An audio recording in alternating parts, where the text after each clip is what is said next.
Oke, assalamualaikum warahmatullahi wabarakatuh. Apa kabar Waalaikumsalam kalian semua, warahmatullahi sobat wabarakatuh. Garuda Langit? Jumpa lagi bersama para penonton sepak bola timnas Indonesia. Oke, kali ini gue nggak sendiri nih, gue kedatangan temen gue, namanya Tri Nugroho. Siapa dulu? Halo bos, ketemu lagi nih kita di sini ya. Untuk Ya, ngebahas apa nih kita nih hari ini? kita hari ini akan ngobrol-ngobrol soal timnas Indonesia.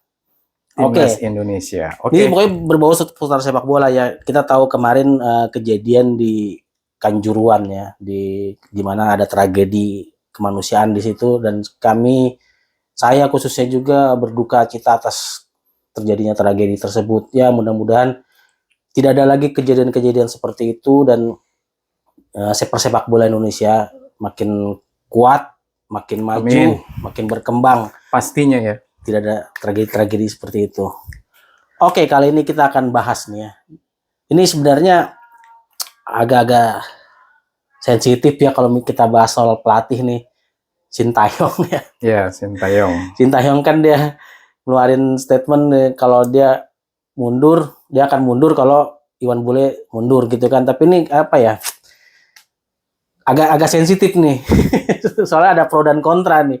Tapi kalau jujur kalau gue pribadi ya, gue sih jangan sampai mundur lah Sintayong gitu ya, karena memang progresnya kelihatan banget gitu kan, dari U20 sampai senior tuh perkembangan persepak bolaan timnas Indonesia berkembangnya bagus banget gitu. Di samping itu juga dia kayak banyak taktik, pengalaman dan sebagainya. Kalau menurut lo gimana, Bro? Ya begini ya, Bung Yuri. Kalau menurut saya sih budaya di Korea itu sangat kental ya. Ya, betul Dimana kalau sekali. ada sesuatu yang besar, apalagi ini menyangkut nyawa manusia, biasanya di Korea itu budayanya tuh mundur.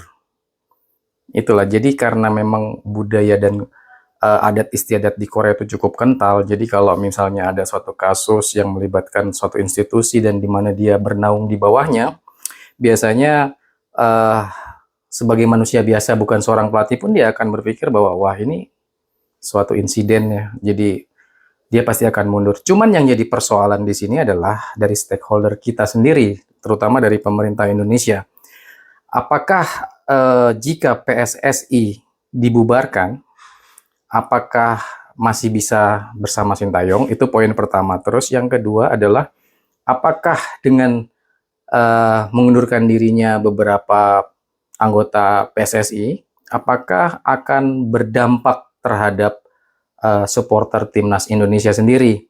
Karena pemerintah juga harusnya menjamin apakah nanti kalau misalnya Sintayong atau beberapa pemimpin ini diregenerasi atau diganti, direvolusi, mestinya pemerintah kita juga harusnya bisa menjamin bahwa supporter kita akan makin dewasa, bukan sama saja. Karena seperti kita ketahui sebelumnya bahwa di era Nurdin Halid, kita rame-rame menuntut supaya direformasi, supaya eh, diganti, atau supaya sepak bola Indonesia jauh lebih baik. Tapi pada dasarnya masih tetap saja di sini, masih tetap sama-sama saja ya kalau kita perhatikannya. Program-program naturalisasi masih tetap ada, ya paling tidak pembinaan usia dini harus ditekankan, itu yang nomor satu. Terus yang nomor dua, banyakin kompetisi-kompetisi yang berbobot, terus banyakin uji tanding, terus banyak mencari bakat-bakat dari daerah-daerah. Di Indonesia ini kan luas, masa sih PSSI tidak bisa melihat seperti ini gitu. Terus beberapa yang ingin saya garis bawahi juga, sebetulnya apa ya, kita tidak 100% menyalahkan PSSI ya. Mohon maaf sebelumnya, tidak berarti saya ingin menyalahkan siapa-siapa, tapi kalau saya berpikir di sini bahwa tidak mungkin ada api kalau tidak mungkin ada asap kalau tidak ada api. Begitu ya. Iya. Jadi sebetulnya tidak 100% yang disalahkan itu PSSI. Tapi kita juga harus berkaca kepada supporter kita. Kita juga harus melihat seberapa dewasa supporter kita. Karena memang ada unsur pancingan, provokasi yang sebetulnya itu memang tidak dibolehkan di dalam sepak bola, turun ke lapangan, terus memeluk pemain, apapun alasannya, event itu hanya untuk memeluk pemain sekalipun gitu. Karena memang sudah ada aturan yang jelas gitu. Berarti dari pihak supporter itu juga ada yang salah. Mungkin hanya oknum-oknum tertentu. Akibatnya apa? Terjadi hal yang tidak kita inginkan. dalam hal penanganan itu sendiri. Dalam hal penanganannya belum melalui mekanisme yang jelas. Itu juga harus harus digarisbawahi ya oleh pemerintah maupun stakeholder PSSI itu sendiri, seperti itu. Oke, berarti memang ya kita nggak boleh tutup mata juga gitu bahwa Betul. kejadian ini tuh benar-benar pelajaran yang sangat berharga bagi kita gitu. Betul. Itu kan berdampak bagi persepak bola kita. Karena begini Bung Yuri, kalau kita lihat dari satu kasus ini, sebetulnya banyak sekali yang akan dijadikan korban. Seperti contohnya bukan hanya pengurus PSSI sendiri, tapi seluruh warga negara Indonesia. Contoh, karena sepak bola itu kan bukan hanya ada di Arema, atau di Jawa Timur, atau di Jawa Tengah, atau di Papua, bukan. Seluruh Indonesia, apabila sesuatu ada terjadi kasus, akhirnya supporter-supporter di daerah lain pun akan kecewa sebetulnya. Apalagi ditambah timnas kita ini lagi bagus-bagusnya. Di era Sintayong kita lagi Piala Asia, Piala Dunia, kita sebentar lagi mau menggelar ya di Jakarta dan beberapa daerah di Indonesia. Cuman yang jadi persoalan, jangan sampai ini juga jadi banyak muncul kambing hitam. Kita sama-sama berkaca lah, baik itu PSSI ataupun pemerintah untuk bisa mengatasi persoalan ini. Di satu sisi lagi, jangan buat kecewa juga supporter Indonesia yang sudah melihat perkembangan timnas Indonesia di bawah asuhan tim Sintayong ini sudah semakin baik, potensinya sudah semakin berkembang, lantas tiba-tiba ada kasus seperti ini, terus pemerintah dan PSSI tutup mata gitu. Itu kita akan butuh waktu lagi untuk berproses. Sementara kita sebagai supporter di sini sudah haus akan prestasi, sudah pengen sekali melihat timnas kita itu maju, berkembang, bisa ngalahin tim-tim besar. Itu sebuah kebanggaan buat para kita supporter. Sudah terlalu lama berpuasa lah. Kita sudah puasa prestasi itu sudah cukup lama. Ketika Sintayong hadir, kita pengen buka puasa gitu. Minimal 1 trofi, 2 trofi. Bayangkan aja, kita menerima trofi SEA Games di tahun 89. Kalau misalnya kita SEA Games itu 91. 91 ya. Oh sorry, maaf. 91 itu terakhir itu zamannya Asari Rangkuti. Seperti itu ya. Kita tahun 91. Bayangkan berapa tahun kita belum mendapat. Kita nggak pernah. AFF. Nah, itu juga AFF kita nggak pernah gitu. Saya juga nggak tahu ini ada bukan apa ya, memang tim kita. Kalau AFF saya juga tidak menyaksikan apa-apa isu-isu yang beredar, rumor-rumor yang beredar.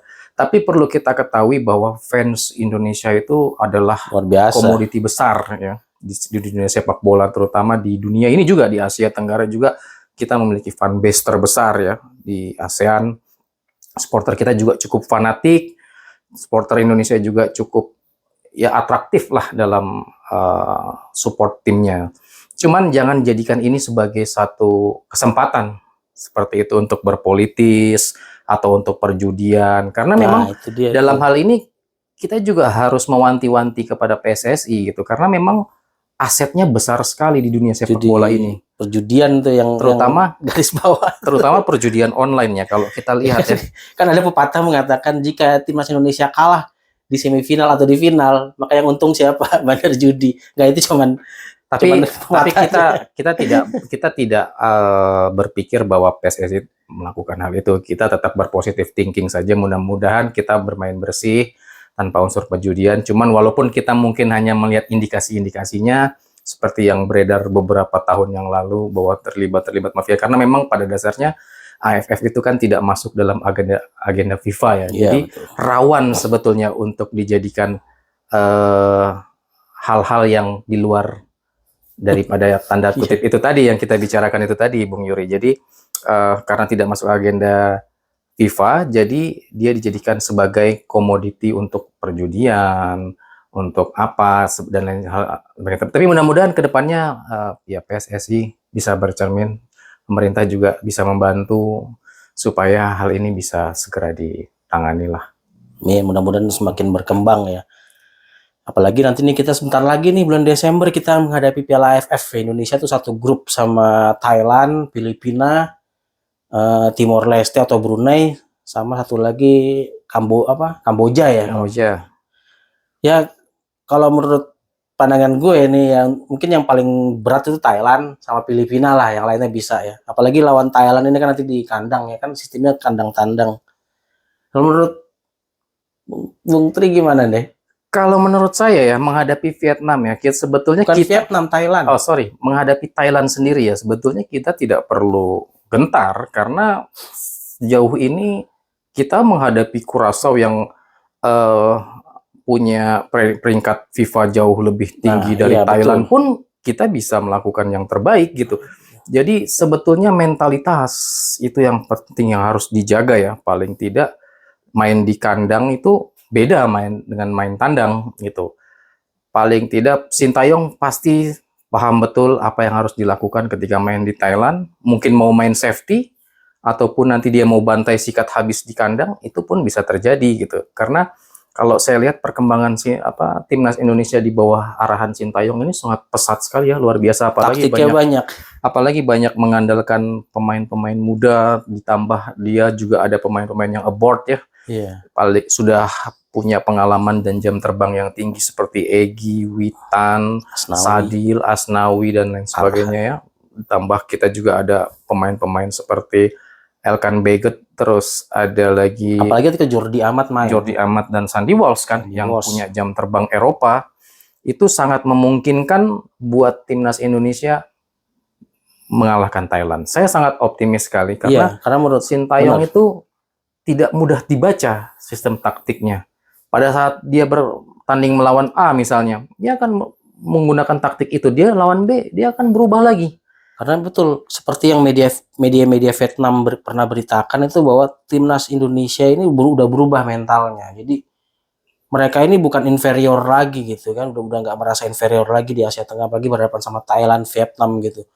Mereka sudah punya mental yang bagus gitu ya. Jadi mereka udah nggak nganggap bahwa mereka udah tahu lah cara main menghadapi tim yang kuat itu, caranya udah tahu mereka, pressingnya bagaimana, transisinya bagaimana. Sintayong udah paham betul lah sama Thailand gitu, sama Vietnam, karena sudah pernah beberapa kali bertemu kan. Ya kalau kita perhatikan peningkatan timnas di sini baik dari kerjasama tim, skill individu dan stamina ya terutama ya. Karena mungkin banyak pemain-pemain muda jadi staminanya juga masih meningkat. Terus ditambah latihan yang ketat di luar Indonesia, mungkin menambah pengalaman dan jam terbang sehingga mental itu terbentuk.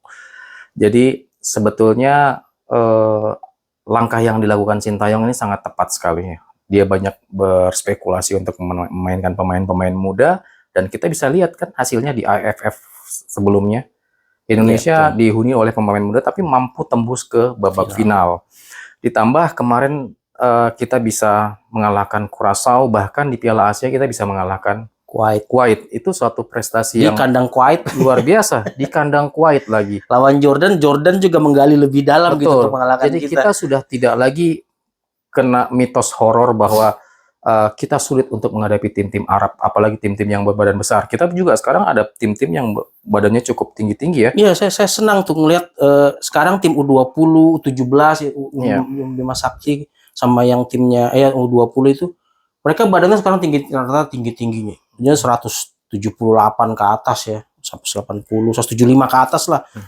Badan tuh udah kebentuk, tinggal weight training mungkin. Jadi biar badannya tuh bisa besar juga, kekar gitulah.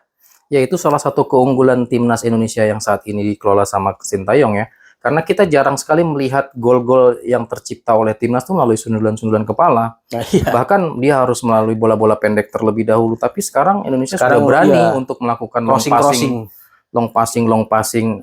Jadi ketika kita melakukan memakai taktik direct ball direct ball, crossing begitu, kita udah nggak kaku lagi karena memang di depan tuh sudah ada pemain-pemain yang bisa diandalkan untuk sundul-sundul bola gitu. Ya, apalagi semacam kayak datangnya striker seperti Dimas Derajat.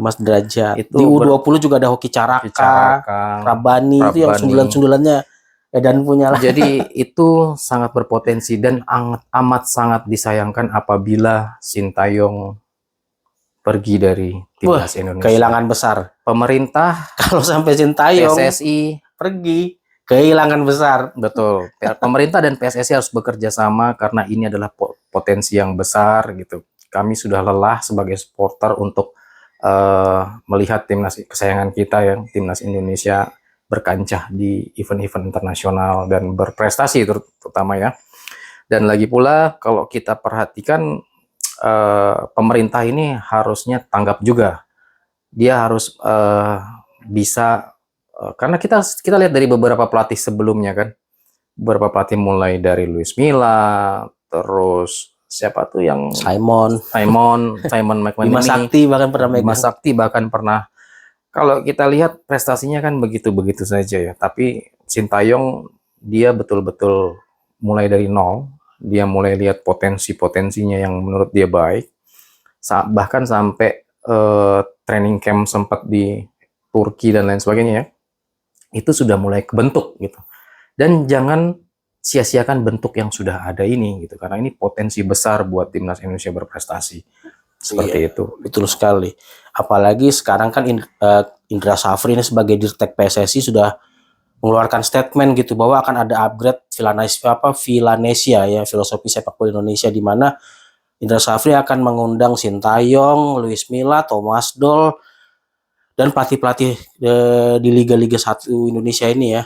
Mereka akan berembuk berdiskusi untuk melakukan upgrade Villanesia. Wah, itu sangat luar biasa sekali lah Betul untuk sekali. PSSI terobosan yang bagus gitu. Jadi dia akan membentuk satu kurikulum gitu, kurikulum Villanesia ini. Itu kan mungkin nanti akan di usia-usia beberapa tahun ke depan. Jadi yang dapat Villanesia nanti mungkin usia-usia U20 nih ya. Kita akan semakin berkembang terus, dan mungkin 5 atau 6 tahun lagi udah top banget itu kurikulum Villanesia ini gitu. Ya kita doakan saja semoga terrealisasi yaitu kurikulum Villanesia yang terupgrade itu bersama Indra Safri sebagai Dirtek PSSI. Ya. Oke, mungkin obrolan itu sampai di sini dulu ya. Karena waktu terbatas juga. Jadi nanti kita sambung lagi. Nanti kita sambung lagi dengan topik, mungkin akan bicara soal masalah Piala Asia di tahun depan nih ya. Piala Asia di mana kita belum tahu kan Indonesia tergabung di grup apa nih. Betul. Dan kita juga gagal jadi tuan rumah Piala Asia ya. Qatar yang terpilih jadi tuan rumah Piala Asia tahun 2023. Kita nantikan saja nanti obrolan-obrolan kita. Oke. Sampai ketemu lagi kawan-kawan semua. Sampai ketemu lagi. Dadah. Assalamualaikum. Waalaikumsalam.